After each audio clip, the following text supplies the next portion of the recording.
Assalamualaikum warahmatullahi wabarakatuh. Ada banyak hal yang membuat saya benar-benar salut sekaligus bangga menjadi salah satu dari jutaan jamaah di seluruh penjuru tanah air, bahkan mancanegara. Waalaikumsalam warahmatullahi wabarakatuh, Pak Ustadz.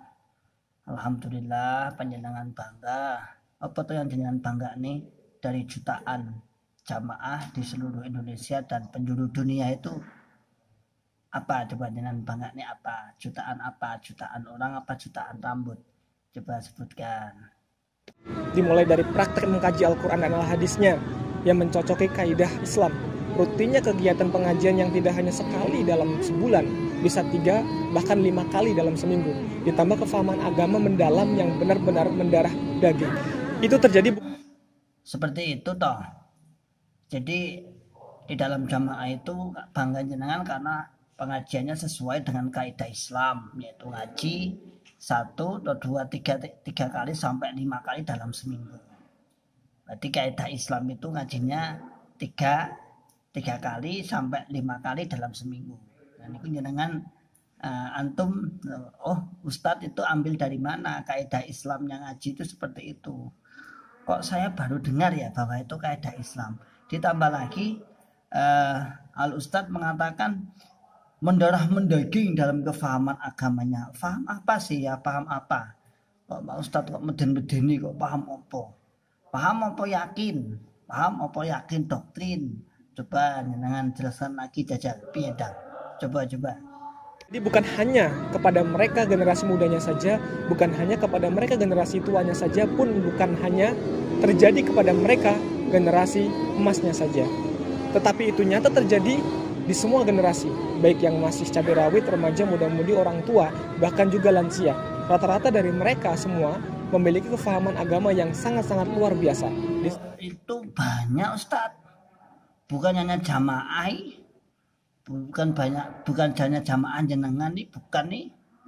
Jadi mulai generasi muda paling kecil, kemudian remaja, kemudian dewasa, kemudian lansia. Itu banyak. Panjenengan kurang jauh mainnya Pak Ustadz, gimana? Kok cuma taunya hanya itu saja? Nah, kemudian antum atau jenengan tadi mengatakan mendarah mendaging, kefahamannya mulai dari kecil sampai dewasa. Nah, kefahaman apa sih? Kefahaman apa? Cuman yakin kali ya. Kefahaman apa? Tahu nggak masalah tauhid? Tahu nggak masalah akidah? Tahu nggak? Jangan-jangan cuma tahu bahwa ini jamaah wajib masuk surga saja Pak Ustadz. Gimana sih penjenengan itu ya? Nah, kalau masalah dari kecil sampai dewasa itu banyak. Yakin, hakul yakin banyak sekali. Nggak hanya golongan jenengan. Oke.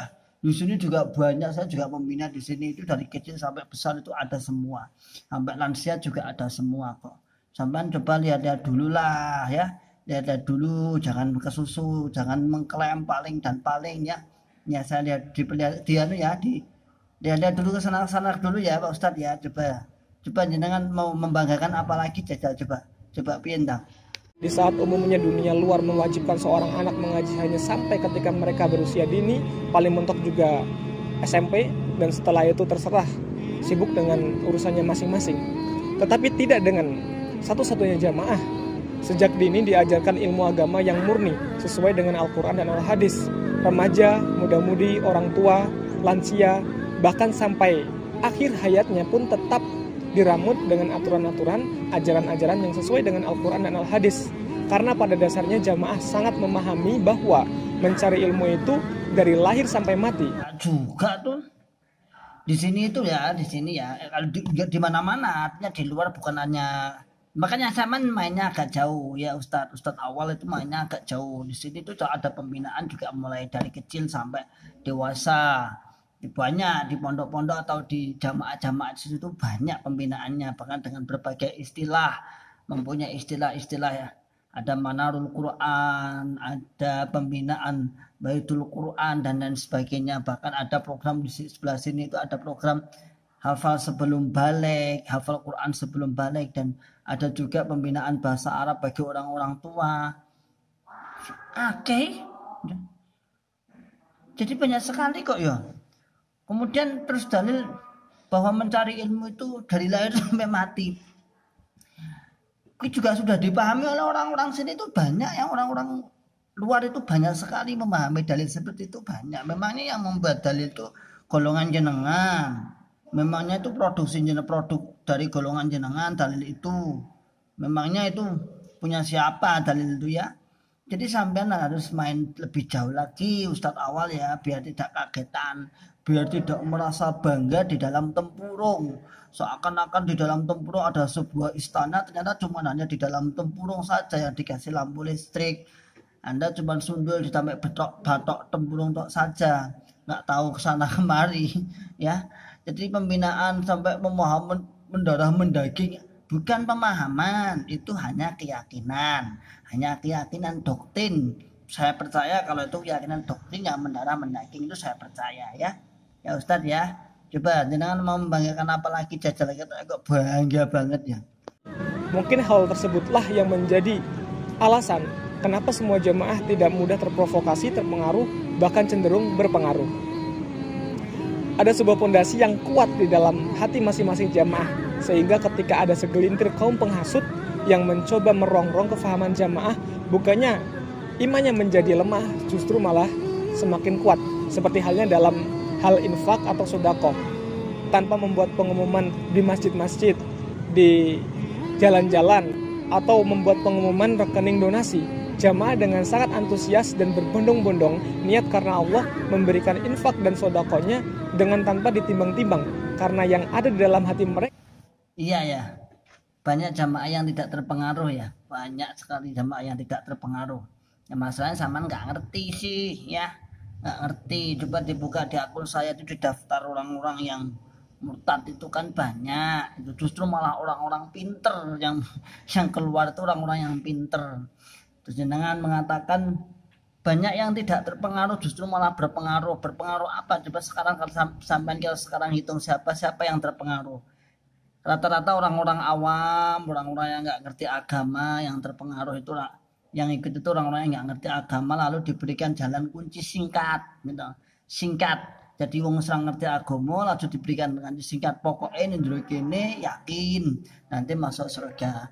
Lalu contohnya adalah sodako katanya sodako sampean gak mudeng ya, sampean gak ngerti itu, sampean itu jangan dikira hanya berangkatnya dari kesadaran jamaah. Ada dari kesadaran jamaah itu ada, tapi juga ada pemaksaan juga. Tiap bulan nggak ada donasi, nggak ada rekening. Ngapain rekening? Cash way gampang kok ya. Kalau rekening kan dadak ngantri, nanti kena audit, nanti kena OJK, dari satu rekening beberapa miliar tiap bulan toh. Ya makanya kan langsung cash saja. Ya sudah diakui aja, kalau nggak bayar nggak paham, itu aja lah ya. Kalau nggak bayar nggak paham, kalau nggak bayar nanti imam kelompoknya mencurigai, kudunya sebenarnya bayar sekian, kok dari semini. Ya sudah, itu sampai nggak usah ditutup-tutupi, kita udah tahu kok ya. Kita udah tahu, kita itu mantan jamaah ya, kita mantan jamaah, jadi ngerti lah mas awal, nggak usah bohong lah. Kemudian nggak ada bantuan kata siapa, kalau ada kesempatan juga mengajukan proposal. Udah, kalau ada kesempatan orang-orang yang kemudian di sana-sana itu yang mewakili dari pihak jenengan itu, kalau ada kesempatan juga mengajukan proposal. Jangan bohong lah, jangan bohong. Itu rahasia biasa, rahasia umum, itu memang nggak ada di tepi-tepi jalan, nggak ada. Nilainya piro tepi jalan ini mau 10.000, mau 20.000, mau 1.000. Tapi kalau proposal, tapi kalau memeras jamaah berapa juta? Ya, gitu. Ya, sampai itu kok ngibul kok teman-teman, mas ngibul yang ngibul, tapi aja teman-teman ya. Oke, coba jenengan apa lagi yang dia banggakan, apa lagi jajal? Wah, banget. Mereka hanya mengharap ridho Allah dan surganya. Meski segelintir orang bahil memberikan respon dengan beragam komentar negatif, namun hal tersebut tidak lantas menyurutkan semangat amal soleh mereka. Dan hasilnya jelas, banyak sekali fasilitas-fasilitas ibadah yang megah dan mewah, hasil dari amal jariah mereka. Bahkan dalam hal urusan pembangunan tempat-tempat ibadah yang megah dan mewah, jamaah ini menjadi yang nomor 1 di penjuru tanah. Orang-orang yang bakhil ya mas ya, bakhil itu memang seperti itu ya mas ya. Jadi mempengaruhi orang-orang yang infak, padahal jelas dengan pembangunan masjid ya mas ya. masjid itu bagus-bagus, megah-megah, bakal menjadi nomor 1 di seluruh penjuru Indonesia. Mantap rek. Itu ya, seluruh Indonesia nomor 1. Makanya sampean dolane rada adoh. Ya, lihat agak jauh lah. Memang dia tidak meminta dari institusi karena antum nggak ngerti. Sampean itu nggak ngerti, sampean nggak ngerti apa-apa, sampean itu anak muda, nggak tahu toh. Kalau punya kesempatan juga dia minta kok. Kalau ada kesempatan juga ada, bantuan-bantuan dari yang lain itu juga ada. Tapi yang pasti memang disengguyung memang dari jamaahnya. Disengguyung ya apa? Di rame-rame dari jamaahnya. 10% itu loh ya.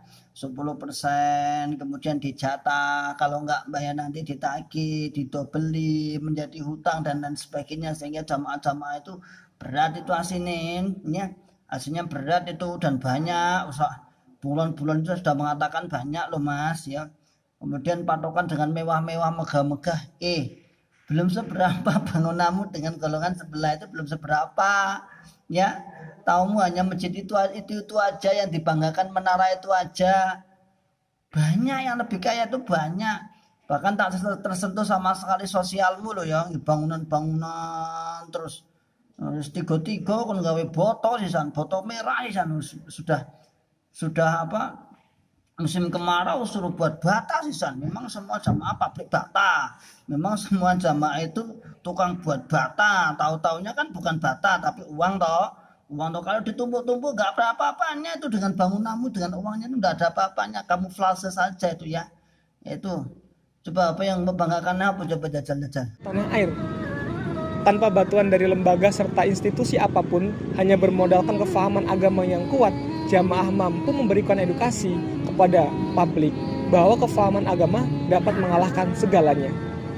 Di dalam Al-Quran Allah pernah berfirman, Ya ayyuhalladzina amanu anfiqu min thayyibati ma kasabatum wa mimma akhrajna lakum minal ard wa la tayammamul khabis minhu tunfiquna walastum biakhidihi ila an tukmidu fi wa alamu Annallaha ghaniyul hamid. Wahai orang-orang yang beriman, infaklah kalian dari sebaik-baiknya hasil usaha kalian dan dari apa-apa yang kami keluarkan untuk kalian dari hasil bumi. Dan janganlah kalian memberi pada yang buruk. Kalian menginfakannya, tetapi kalian tidak mau mengambilnya kecuali dengan memicingkan sebelah mata. Dan ketahuilah, sesungguhnya Allah Maha Kaya lagi Maha Terpuji. Semoga apa yang saya sampaikan bermanfaat. Saya Awal Bonlov. Wassalamualaikum warahmatullahi wabarakatuh. Salam warahmatullahi wabarakatuh.